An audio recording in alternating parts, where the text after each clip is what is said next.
Hey, listen up. We got another episode of Wise Kracks, featuring the crack man himself, Bill Krackomberger, and our co-host, Jon Orlando, straight from Las Vegas.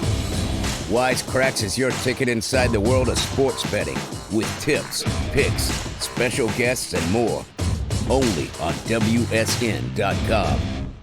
Hello, everybody. Welcome back to another episode of Wise Kracks. Jon Orlando here, all by myself in the studio because I got Bill Krackomberger joining us from all the way across the country in, I don't know where you are. Where are you? Can you say? Are you in a location? Atlantic City. Okay. I didn't know if it was, secret. No, I had a wedding to go to in Long Island. You're looking sharp. Look at you. I am wearing what I wore at the wedding. I have never seen you dressed up. This is not really dressed up. What do you mean? You got a nice dinner jacket on. You have a very sleek, modern T-shirt, and that hat is gold. Yeah, I told the groom's father who invited me to the wedding that I'm not wearing a suit, even though I said I'll go out and get a jacket, but I'm not a tie guy. And right. He's like, well, you're at my table. We're happy to have you. Wear whatever you want.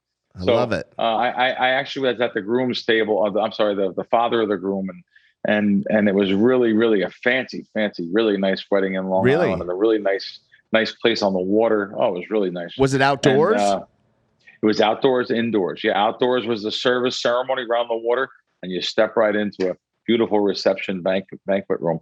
Really cool.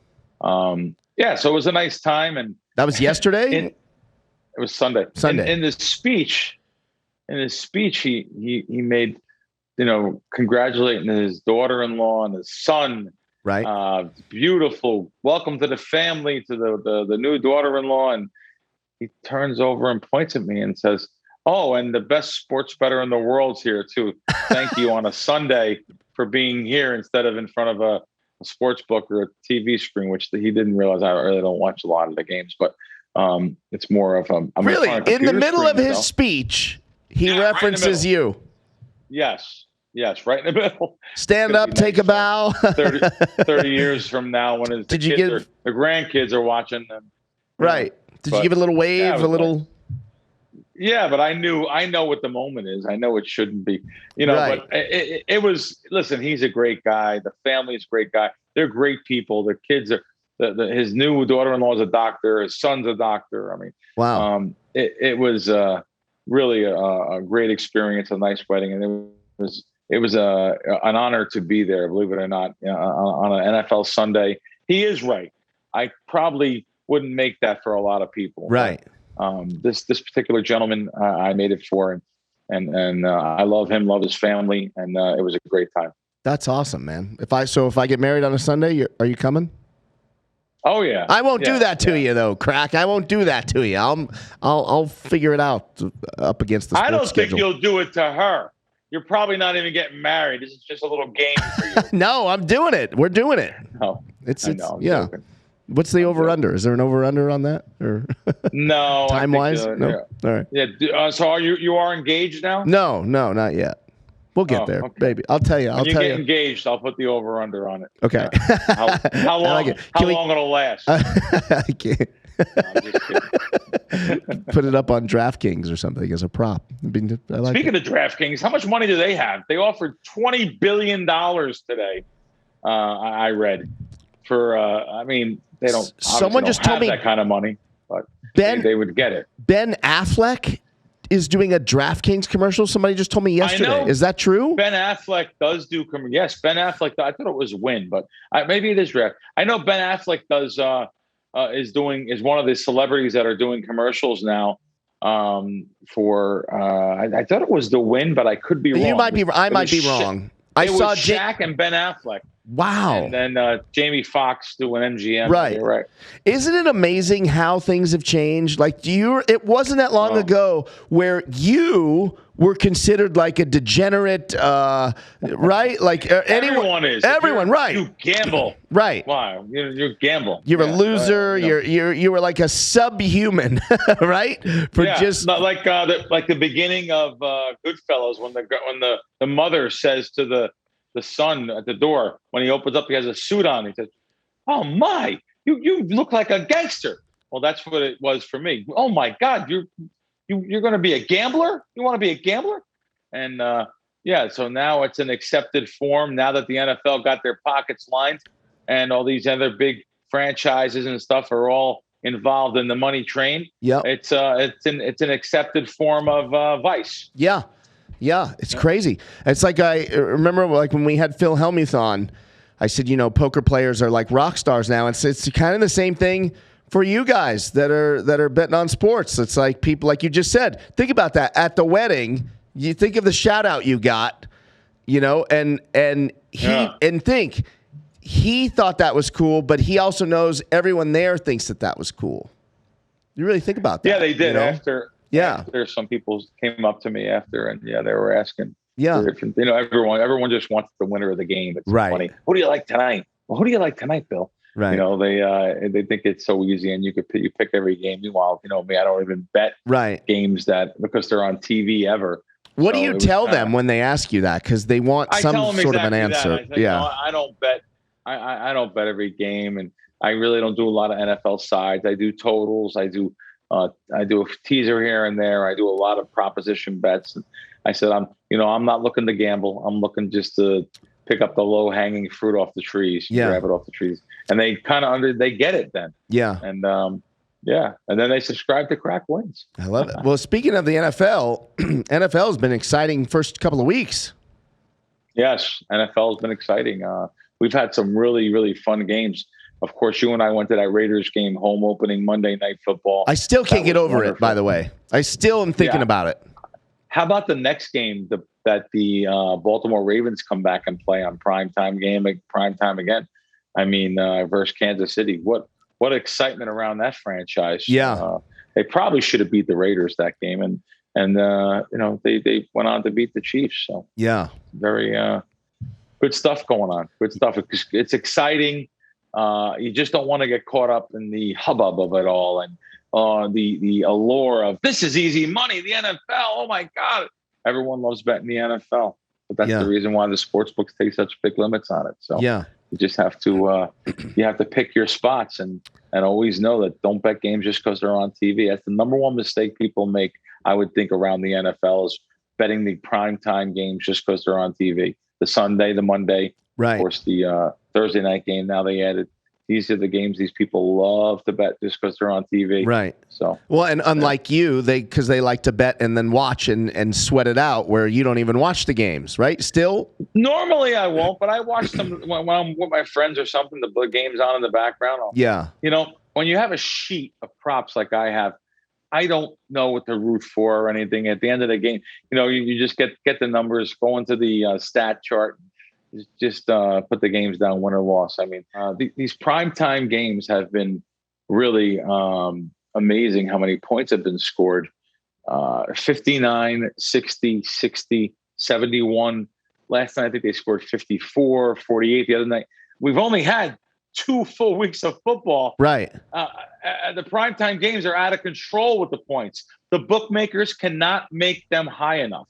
So it's going to have to be adjusted a little bit. And if it's over adjusted, I expect some value on the unders. So maybe some value to bet an under here and there. So. Is this what happens every year the first few weeks? Like, is there, for guys like you, is there a lot of opportunity because we don't know what teams are really the strongest because you don't see the starting quarterbacks in the preseason and stuff like that? So that creates a window of opportunity for you? Well, not necessarily, because we had plenty of unders too in the first 2 weeks on the Sunday games. That's regular scheduled games in the morning and the afternoon. We've had plenty of them. So it's not like it's just every year this happens. Just so happens that the big overs have landed on the primetime games. And when the schedule maker, that's Howard Katz, he used to be the president of ABC. He is now the NFL schedule maker, probably the most important guy in NFL. He makes the schedule. So he makes them games that people want to see, games that people want to watch, explosive fireworks games for the most part also. So they're kind of prepared for that. NFL is. However, I don't know if the bookmakers are, because let's just face it, favorites and overs, when they come out, there's problems for the bookmaker side. People love to bet favorites and overs, just like on the first week when Tampa Bay played Dallas. If Tampa Bay, even though they scored, 60 points, if there was an upset in that game and Dallas would have won, which probably should have won within seconds left that Tampa had to win, that would have been a giant upset. And the bookmakers would have had their biggest primetime game maybe ever. So everyone uses the money line. They tease down the favorite. It's an interesting NFL season, and I expect the bookmakers to maybe adjust a half a point to a point, and maybe even a point and a half more than the look-ahead line just a couple weeks ago on these primetime games, these primetime totals. And then I expect the sharp guys to come in and maybe take some unders on them. I know I love betting unders on a lot of props. So these games that have all these points usually aren't good for me. It's amazing I'm actually breaking about even this season for proposition bets. So anyway. Let's talk about the hometown team here in Vegas, the Raiders. They are 2-0. Derek Carr looking pretty damn good out there. Does this surprise you? Not really. I mean, we thought, you and I, that he didn't look that good in the first half of the game. I thought he was underthrowing, throwing behind a lot of his receivers. So I think it took a little mental and adjustment on his point that first game. But once he came around, he looks good. He won the game for him. So in all fairness, it's like the first quarter and a half was his preseason, right? In all fairness. Yeah, he's one of the highest paid quarterbacks in the NFL. So can I tell you he plays like it. So I had a parlay last week I'd like to discuss. Of course you did. So if you remember last week in week 1, I was looking good with some dogs. I had Cowboys money line, Broncos money line. I even had the Dolphins money line, and then I took the Packers money line, and the Saints destroyed the Packers. This past week, I was on the Raider train. I had the Raiders money line, Broncos money line, Cowboys money line, and I threw the Saints in there because I was like, the Saints are on fire, Bill. They're gonna crush it. And the easy game cost me the parlay again. They ran into a pretty good, better than people thought that they were going to be, Carolina team, it looks like. So after just like I said in a lot of videos, after the first week, people tend to overreact to the first week's results, where Green Bay was trounced by the Saints. And they said, oh, man, if they could beat Green Bay like that, what are they going to do to Carolina? Right. Well, that's exactly what the square way of thinking is on a lot of things. Now, listen, the Saints could have blown them away. I'm not saying that. But it's like I always say, any given Sunday, anything can happen. So at least you went the money line. You gave yourself a chance. But the mistake that I'm making is probably made by many, right? And like when I didn't make any money last weekend on football, and yet I picked 3 dogs and had picked 3 dog winners and didn't make a dime. That is an epic fail. Nice dog, money line. Right. Money line, nice dogs. Listen, I can't tell you how many times you did it with underdogs, so that's actually a good sign. I can't tell you how many times people do it with favorites. They'll put 4 or 5 favorites in a money line parlay, laying 2-1 every game, 2.5-1, thinking they have the nuts. And then they'll go 4-1 for the week and lose money for the week. What I should have done, if we Monday morning quarterback this, why even throw the Saints in there, right? Like, why not just do the 3? What was wrong with a 3-dog parlay? Why do I feel the need to even put the Saints in there? You're not getting any value on the Saints money line. Like, why do I do that? What is the You want to make a little into a lot, right? It's like you're the guy at the crap table that has to go in and play all the hard work. That's what I do. You can't just play $120 on the 6 and 8. You got to play 126 and 8 and give me 25 each on hard 6 and 8. 100%. And I bet now you want to give them the double-digit percentages against you instead of playing a 1.5% game, placing the 6 and 8. Now you want to play 11% against you, or it's even higher on our other bets in the center there. So can I tell you another bet that I make at the crap table? It's fun. I understand. I bet 12. The 11 and the 12. The 12. 30 to 1. I bet to 12, yeah, so and I just keep increasing the bet. 1. It's a 30. Just think about it, though, John. There's 6 sides to a die. That means there's 36 different possible outcomes. 6 times 6.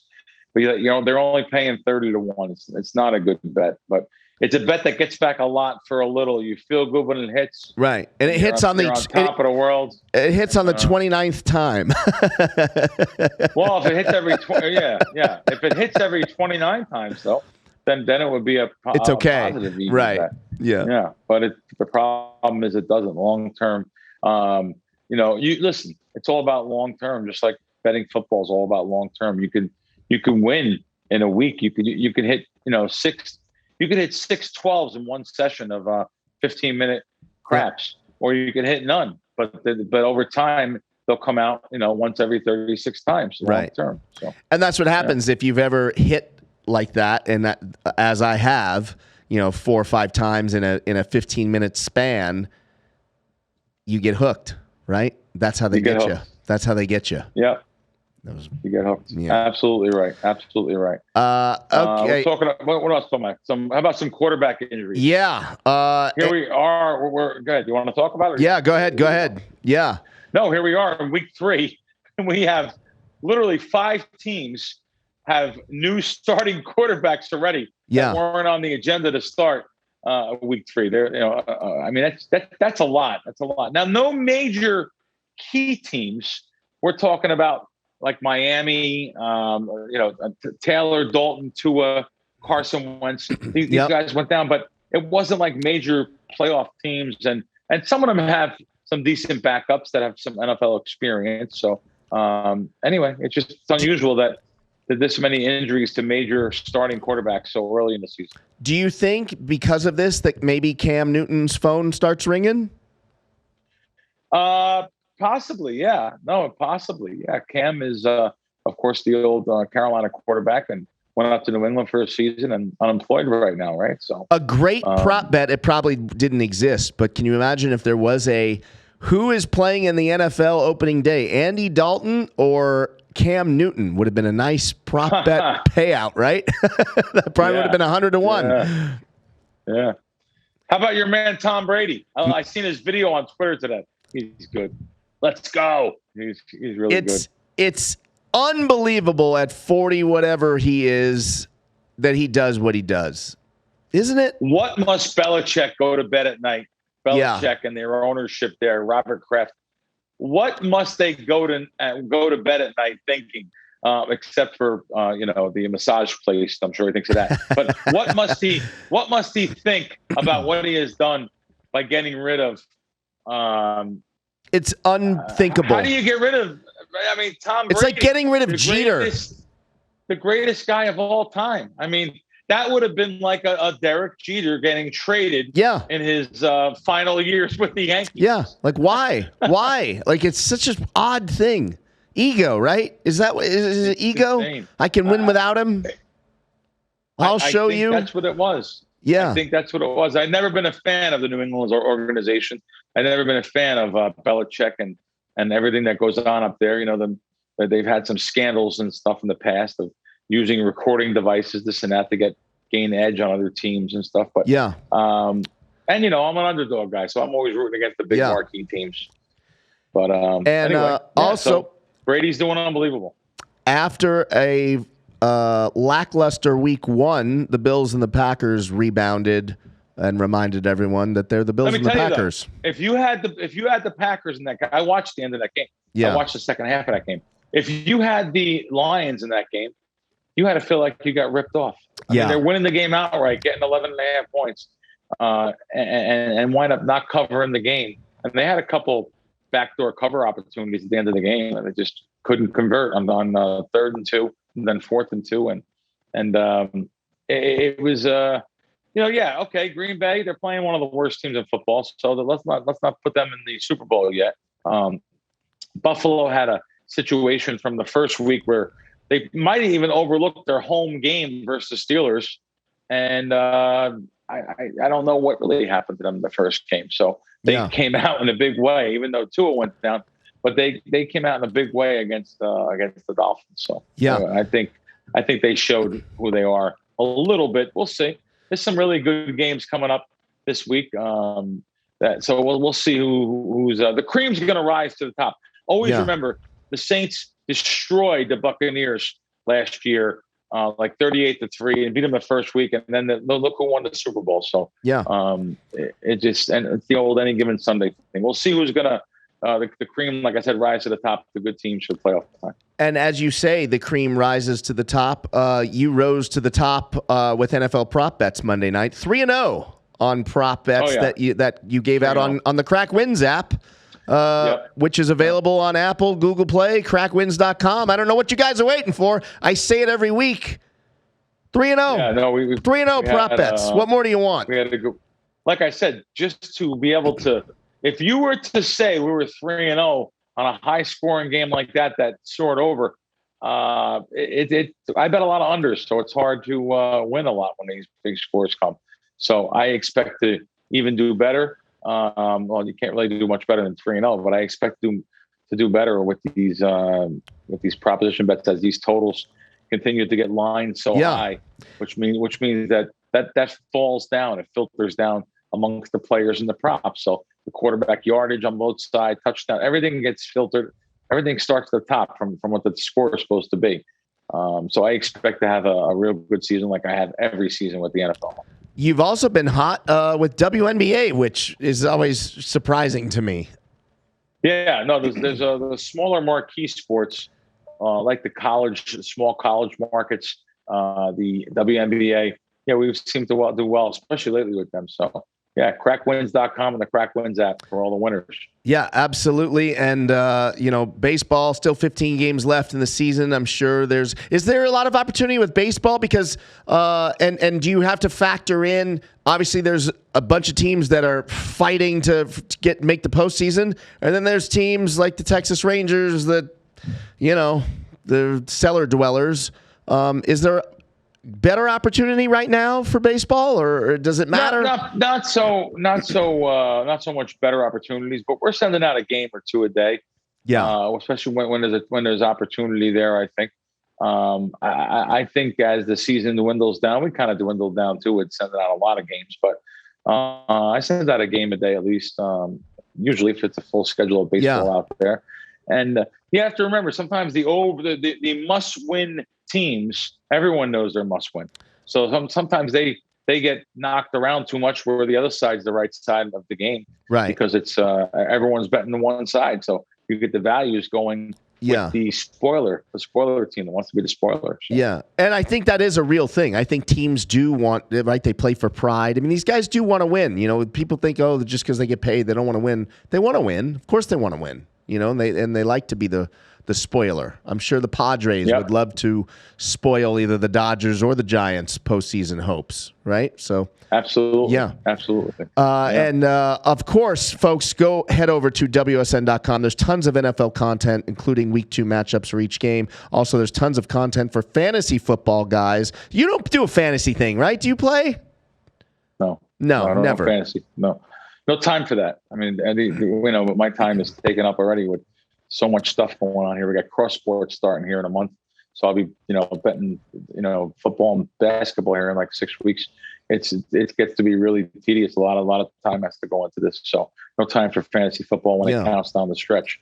However, WSN.com, as John mentioned, has all your info for fantasy, for sports betting, for the markets, your bonuses. The bonuses are ridiculous. I went in there again today and looked, and also some good articles on sports betting across the nation. There is just really, really good articles about sports betting when it starts up in each individual jurisdiction. There's a great article about Connecticut starting up sports betting. I think it's October 7th. And there's also great articles about just every sport in there. I mean, every day it's updated with brand new articles. So make sure you check out WSN. You guys know I love the area there where you can just go and get all the bonuses. It's great. I mean, there's so many different bonuses in so many different states, which some of them are just literally unique to WSN.com. So check it out. Go there for all your sports information in general, and of course those juicy bonuses. Yeah, and we got a big week 3 coming up. The Raiders will be back at Allegiant Stadium trying to go 3-0. Any thoughts or anything on any of these games? I just think about this now. So week 3, the Raiders 2-0, going to be home. Everyone's pumped up. The stadium's gonna be on fire. I thought this line came out a little bit too low. I'm actually was a little bit surprised. I think it was 4. I'm actually going to check for you guys right now. Again, I don't do a lot of NFL sides, but I just was a little bit surprised by this line being 4 points. I thought it would be a little bit higher, to be honest with you. Look, you know what I'm looking for right now? Oakland on my screen. My brain still works in Oakland. So Los Angeles opened up 4. Las Vegas, I'm sorry, opened up 4.5. It's about 3.5 at a couple places. It's in red, so there is some questionable injuries in the game. I understand, but I'll tell you, if forced to make a pick in that game, I would probably go the dog because really? everyone's going the Raiders. So right. I'd probably go dog there on that game. Not that I am. I'm not betting NFL side. If I bet 2 or 3 the whole season, it's a lot. So 2 or 3 sides. Really? My stuff's total. Yeah, totals. I bet totals, and totals or proposition bets and some teasers. I bet totals. That's what I bet. I sent out a total this morning already. So yeah. Do you ever good luck to the Raiders? I'm rooting for them. Do you ever bet these money line dogs like I'm addicted to, or no? I would go with the dog more than the favorite. Yeah, I would be tempted to go with the dog more than laying a favorite in the NFL. You would never lay a favorite in the NFL money line. It doesn't make sense, I'm not right? doing it. I know there's easy money to be made out there. I know it. That's what all the wise. Bet 800. Bet 800 to win 100. That's not what Crack Some of the wins sharp does. wise guys actually do like betting double-digit favorites on the money line. I'm just not going to do it. I'm not doing it. I know what happens. I've seen so many underdogs win outright. Right. Double-digit underdogs. Right. It's that same thing. Going back to it again. It's the old any given Sunday, anything can and will happen. Yeah. And there's a big game. The Bucks are playing the Rams. Brady mentioned it on his Twitter. Big game, guys. So yeah. That'll be fun. That's the game of the week to watch. Let's see what happens there. Should be fun. And with baseball heading into the final stretch, I'm nervous, Crack. I've been saying all year long, my Dodgers are going to win the division. The Dodgers are going to win the division. And the Giants are looking like they're going to win the division. But I'm still sticking with my Dodgers. I still believe it. Not only that, Crack, I want to be on record. The Dodgers are going to win the division by 3 games. How about that for a prediction? Wow. Does that go on record with the 120 win your prediction also? Is it the same record? It is the same record. You remember that, huh? Yeah. It's all scratched, dented, broken. Yeah. Record. Yeah. Yeah. 20 games. Yeah. Yeah. The Dodgers are one of the best teams in baseball. It would be a shame not to see them get in there because of a 1-game playoff or something like that. That is crazy. So Crack. So think about this. Both the Dodgers and the Giants are probably going to end up with 100 or more wins. And it is possible that obviously only one can win the division. So whoever doesn't win the division is going to have to play a 1-game wild card playoff game. 1 game. Anything can happen in 1 game. So it is actually possible that the team with the second best record in all of baseball gets bounced out in the wild card game. That is a flaw. John and I were talking before the show about this, and he's right. they have to do away with this. Yeah, and I say that, by the way, as a Dodger fan, even if that happened, if the Dodgers win the division and the Giants are the wild card team and the Giants lose that game, I feel bad for the Giants fans. It's not right. It doesn't make any sense. Who mapped this out? It's crazy. It's not right. It's not right. John, let's move on. Your UFC stuff. I know you love UFC. What do you got? Listen, big fight this weekend. The main event is not even the fight that is as most anticipated as other fights on the card. The main event is Brian Ortega, former champ, is fighting Volkanovski. This is a tough matchup. I'm not even going to pick if I had to pick, I probably would pick Ortega because I think he's almost a 2-1 dog. But the big story is Nick Diaz, which is funny, is now the not as famous Diaz brother. The big Diaz brother that everybody knows, or the casual fan knows, is Nate Diaz, who has had a couple of wars with Conor McGregor. Nate won the first one. He choked out Conor, and then he lost the second one at a split decision. So Nate's brother, Nick Diaz, is fighting after serving almost a 5-year suspension for marijuana usage leading up to a fight. Nick Diaz is coming back to face Robbie Lawler, a former UFC champ, and they both faced each other before many years ago in an organization called Strikeforce before they were in the UFC. I remember. And Nick, it was a classic fight. It was a back and forth battle, and Nick ended up on top. So they're having a rematch almost 5 years after Nick serving a suspension for marijuana. And here's the crazy thing, Bill, is marijuana is now not on the banned list for UFC fighters. So can you imagine? They robbed this guy of 5 years of his career, arguably in his prime, at his peak. They took 5 years away for doing something that is now legal. It's crazy. Yeah. I always think of, whenever I hear the name Diaz brothers, again, it reverts me right back to one of my crime scenes in a movie. Scarface. F the Diaz brothers. I buried those cockroaches, Pacino said. But yeah, no, those guys have been around for years, and even though I'm not a giant UFC fan, I know exactly who they are. So any picks you have? I've got Nick to win. I think Nick, even with being away from the fight game for 1 year, is hard to come and show up and win. Our buddy Julian Marquez, did it most recently. He was out for almost 2 years. He came back and won. It's very difficult to do. It's not that kind of sport where you want to take a lot of time off. But with that said, no disrespect to Robbie Lawler, I believe Nick Diaz is going to go in there and look amazing. He looks like he's in the best shape of his life. It's pretty much even the line. I think Nick is even and Robbie is -110 the last I saw. I'm taking Nick Diaz, and I'm taking Brian Ortega in the main event as an underdog. That's going to be my parlay, and I'm also going to take them both straight up because I'm learning my lesson to also take them straight up. Because is that stupid? Do you think to bet if it's bet them straight up and bet the parlay? Is it like am I just being greedy? Is there no reason to do that? Yeah, you like parlays though, and you have an allergy to money, so it all fits well. I don't know if straight bets. That's it. Is it an allergy to money, or am I allergic to the color green? I can't figure out which it is. It could be one and the same. I'll bet a parlay once in a while if I like a correlated parlay, especially first half parlays. I'll make a correlated parlay, but it's very, very rare. Yeah. Very rare, though. Well, so let's we'll recap next week and see if I'm right on my Nick Diaz prediction. Oh, here's one last fun tidbit. I didn't fact check this one, but I read this on Instagram today. Nick is from Stockton, California, area code 209. I believe it's been 209 weeks since he last stepped foot in the octagon, which would be kind of ironic and interesting. Wow. Do you bet that? Like signs on a... No, you don't do any of that. Like today's Wednesday and there's a horse Wednesday's Wanderer, and you bet on... No, you don't do that. I'm sitting in a sports book and I got my schedule out and a fly lands on the Green Bay side of the paper. This has to be a sign. No, that's not your... That's not how Crack wins... That's how.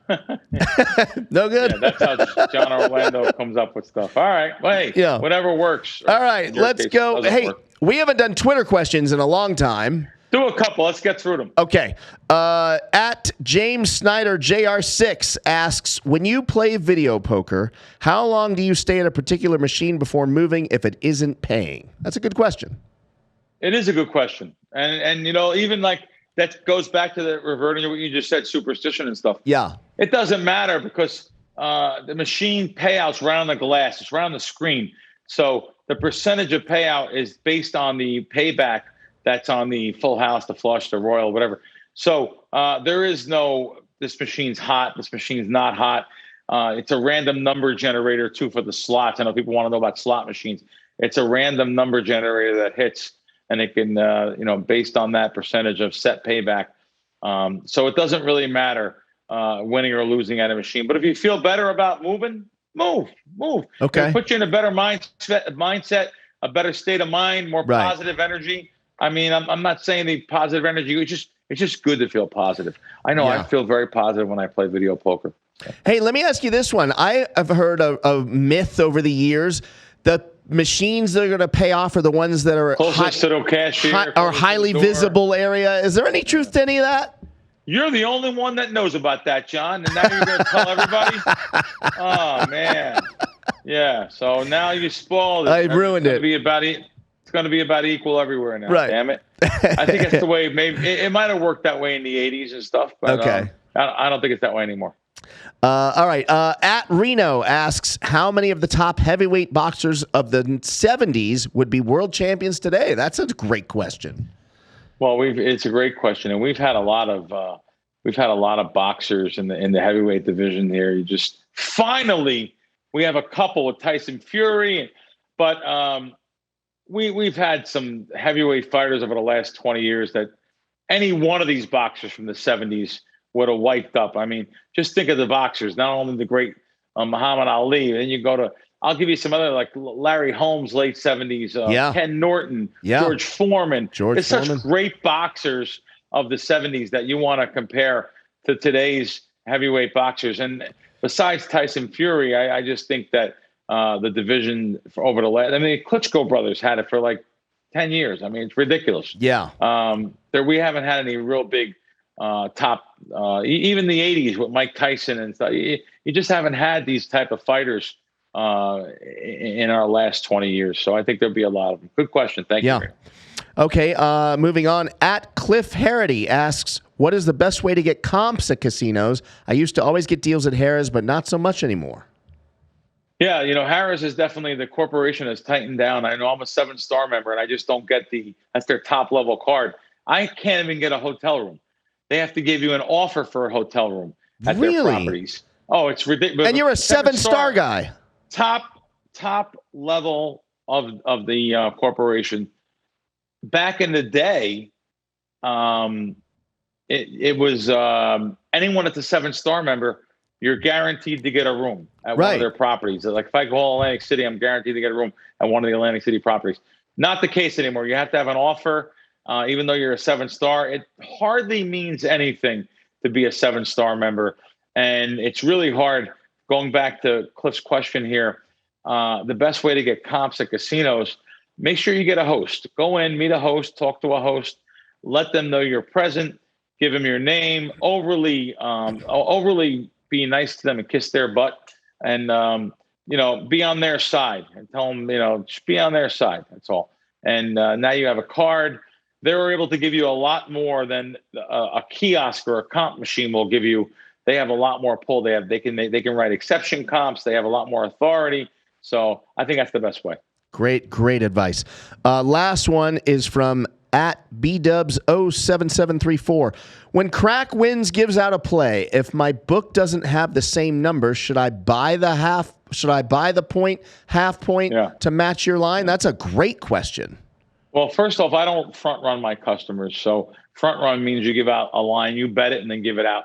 I don't do that. I give the Crack Wins guys their chance to bet on the proper line. If I say that there's over, go over 53 on a game, there probably is 53 is probably the menial line. There's probably 52 and a halfs out there. But if I say go over 52 and a half, and maybe your book, because a lot of the square books will add half points. They know people bet favorites. They know people bet overs. So a lot of the books will know which way you're betting.